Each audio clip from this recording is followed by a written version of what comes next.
this exhibit idea of me and my friend. So name of the exhibit carbon purification for industries, and this is Chitraja. Problem need of innovation, capturing storage and utilization of CO2, provide and solution for significant emissions. Material required: solar panel, um, smoke absorption, smoke sensors, PVC pipes. Target group of people. The chemical filters commonly employ activated carbon based on subert materials containing chemicals capable to fix efficiently. Introduction: carbon separation, capture, storage, and utilization aim to reduce global anthropogeny, carbon dioxide emissions, and tackle climate change. Heavy industries including cement, iron and steel, oil refining, and petrochemicals are responsible for about 22% of global CO2 emissions.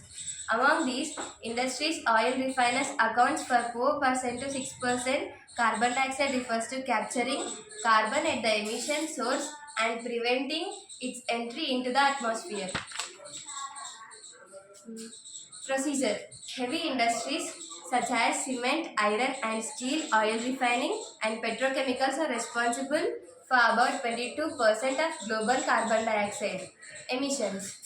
These exist several pathways for global carbon dioxide nitrogen capture. Advantages: removal of contaminants, protection of equipment and process, compliance with regulation and standards, removing regulated contaminants, enhancing treatment process efficiency, providing secondary protection. Carbon filtering is commonly used for water purification, air filtering, and industrial gas protection process. For examples, the removal of sill oxides and hydrogen sulfide from biogas. The large surface area and porous structure of activated carbon allow it to absorb a significant amount of impurities. These high capacity for absorption ensure that contaminants are product and efficiently removed, leading to a cleaner and product and a reduced need for frequent filter replacement. Nowadays, the carbon purification for industry is more useful and exhibit to the society. Thank you.